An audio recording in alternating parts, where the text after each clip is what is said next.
بسم اللہ الرحمن الرحیم نحمدہ ونصلی علی رسولہ الکریم وعلی عبدہ المسیح الموعود۔ ملفوظات حضرت مسیح موعود علیہ السلام۔ 15 جنوری 1898۔ فرمایا، شیعہ مذہب اسلام کا سخت مخالف ہے۔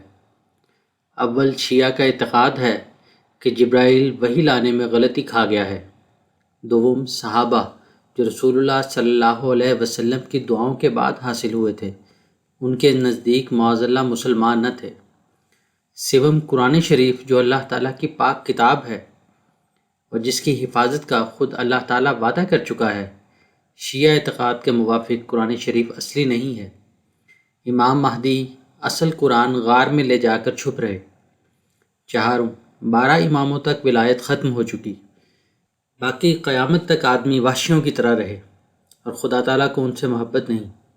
پنجم، خدا تعالیٰ کے حبیب حضرت صلی اللہ علیہ وسلم کے صحابہ رضوان اللہ علیہم اجمعین کو گالیاں دینا درود شریف کے پڑھنے سے بھی زیادہ ثواب سمجھتے ہیں۔ ششم، کسی اکابر اور اہل اللہ کو نیک نہیں سمجھتے۔ میں نے اپنے استاد سے حضرت سید عبدالقادر جیلانی کی نسبت سنا ہے کہ وہ گالیاں دیتے تھے۔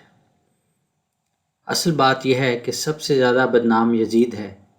اگر اس کی شراکت سے امام حسین کی شہادت ہوئی تو برا کیا، لیکن آج کل کے شیعہ بھی مل کر وہ دینی کام نہیں کر سکتے جو اس نے کیا۔ اہل کتاب کا کھانا کھانے پر بابو محمد افضل صاحب کے سوال پر حضرت اقدس نے جواب دیا کہ تمدن کے طور پر ہندوؤں کی چیز بھی کھا لیتے ہیں، اسی طرح عیسائیوں کا کھانا بھی درست ہے، مگر بہیں ہمہ یہ خیال ضروری ہے کہ برتن پاک ہوں، کوئی ناپاک چیز نہ ہو۔ 15 جنوری 1898 کو خواجہ کمال الدین صاحب BA کے LLB کے امتحان میں کامیاب ہونے کی خبر آئی۔ فجر کی نماز کے بعد حضرت اقدس امام ہمام علیہ السلام بیٹھ گئے اور مندرجہ ذیل مختصر سی تقریر فرمایا، انسان کو ہر قسم کی کامیابی کے موقع پر ایک خوشی ہوتی ہے۔ قرآن شریف سے 3 قسم کی خوشیاں لہو، لعب، تفاخر معلوم ہوتی ہیں۔ لہو میں اشیاء خوردنی شامل ہیں، اور لعب میں شادی وغیرہ کی خوشیاں، اور تفاخر میں مال وغیرہ کی خوشیاں۔ یہ 3 قسم کی خوشیاں ہیں، ان سے باہر کوئی خوشی نہیں ہے۔ مگر یاد رکھو کہ کامیابیاں اور یہ خوشیاں دائمی نہیں ہوتی ہیں، بلکہ ان کے ساتھ دل لگاؤ گے تو سخت حرج ہوگا، اور رفتہ رفتہ ایک وقت آتا جاتا ہے کہ ان خوشیوں کا زمانہ تلخیوں سے بدلنے لگتا ہے۔ دنیا کی کامیابیاں ابتلاء سے خالی نہیں ہوتی ہیں۔ قرآن شریف میں آیا ہے، خلق الموت والحیات لیبلوکم، یعنی موت اور زندگی کو پیدا کیا تاکہ ہم تمہیں آزمائیں۔ کامیابی اور ناکامی بھی زندگی اور موت کا سوال ہوتا ہے۔ کامیابی ایک قسم کی زندگی ہوتی ہے۔ جب کسی کو اپنے کامیاب ہونے کی خبر پہنچتی ہے تو اس میں جان پڑ جاتی ہے اور گویا نئی زندگی ملتی ہے، اور اگر ناکامی کی خبر آ جائے تو زندہ ہی مر جاتا ہے، اور بسا اوقات بہت سے کمزور دل آدمی ہلاک بھی ہو جاتے ہیں۔ یہ بات بھی یاد رکھنی چاہیے کہ عام زندگی اور موت تو ایک آسان امر ہے، لیکن جہنمی زندگی اور موت دشوار ترین چیز ہے۔ سعید آدمی ناکامی کے بعد کامیاب ہو کر اور بھی سعید ہو جاتا ہے اور خدا تعالیٰ پر ایمان بڑھ جاتا ہے۔ اس کو ایک مزہ آتا ہے جب وہ غور کرتا ہے کہ میرا خدا کیسا ہے، اور دنیا کی کامیابی خدا شناسی کا ایک بہانہ ہو جاتا ہے۔ ایسے آدمیوں کے لیے یہ دنیاوی کامیابیاں حقیقی کامیابی کا، جس کو اسلام کی اصطلاح میں فلاح کہتے ہیں، ایک ذریعہ ہو جاتی ہیں۔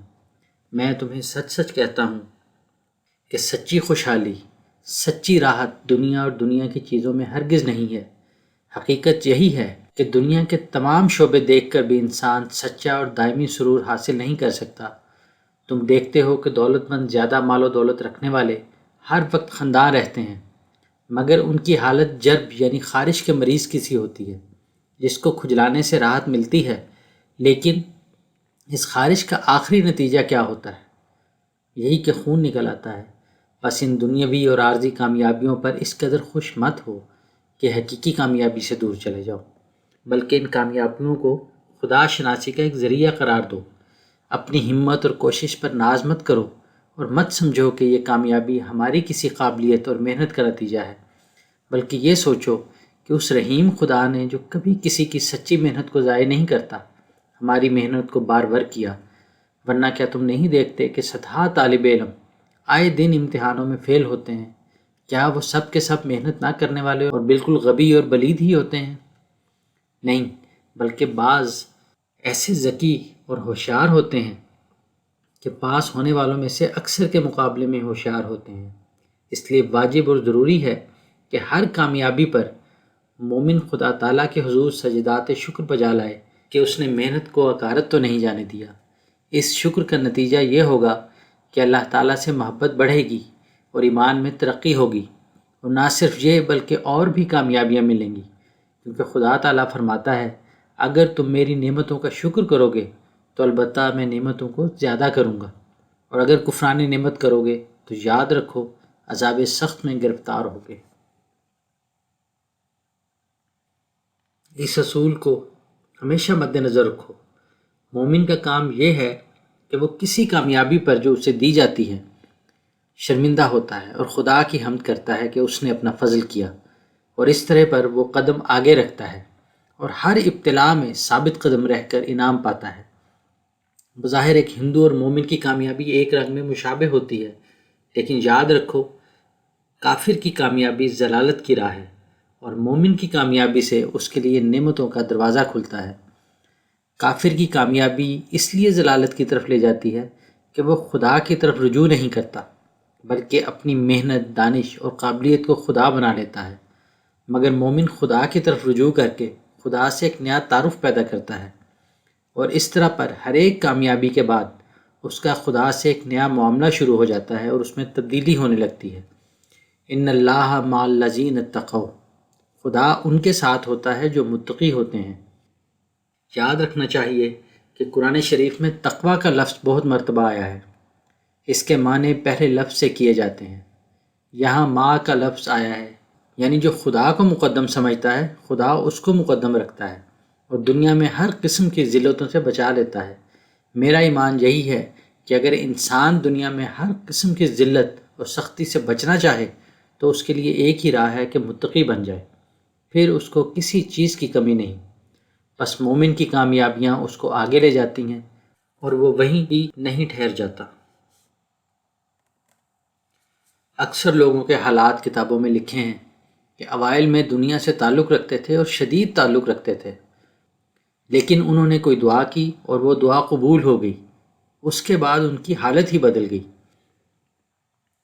اس لیے اپنی دعاؤں کی قبولیت اور کامیابیوں پر نازاں نہ ہو، بلکہ خدا کے فضل اور عنایت کی قدر کرو۔ قاعدہ ہے کہ کامیابی پر ہمت اور حوصلے میں ایک نئی زندگی آ جاتی ہے۔ اس زندگی سے فائدہ اٹھانا چاہیے اور اس سے اللہ تعالیٰ کی معرفت میں ترقی کرنی چاہیے، کیونکہ سب سے اعلیٰ درجے کی بات جو کام آنے والی ہے وہ یہی معرفت الہی ہے، اور یہ خدا تعالیٰ کے فضل و کرم پر غور کرنے سے پیدا ہوتی ہے۔ اللہ تعالیٰ کے فضل کو کوئی روک نہیں سکتا۔ بہت تنگ دستی بھی انسان کو مصیبت میں ڈال دیتی ہے، اس لیے حدیث میں آیا ہے الفقر سواد الوجہ۔ ایسے لوگ خود میں نے دیکھے ہیں جو اپنی تنگ دستیوں کی وجہ سے دہریا ہو گئے ہیں، مگر مومن کسی تنگی پر بھی خدا سے بدگمان نہیں ہوتا اور اس کو اپنی غلطیوں کا نتیجہ قرار دے کر اس سے رحم اور فضل کی درخواست کرتا ہے، اور جب وہ زمانہ گزر جاتا ہے اور اس کی دعائیں بار بار ہوتی ہیں تو وہ اس عاجزی کے زمانے کو بھولتا نہیں بلکہ اسے یاد رکھتا ہے۔ غرض اگر اس پر ایمان ہے کہ اللہ تعالیٰ سے کام پڑنا ہے تو تقوی کا طریق اختیار کرو۔ مبارک وہ ہے جو کامیابی اور خوشی کے وقت تقوی اختیار کر لے، اور بدقسمت وہ ہے جو ٹھوکر کھا کر اس کی طرف نہ جھکے۔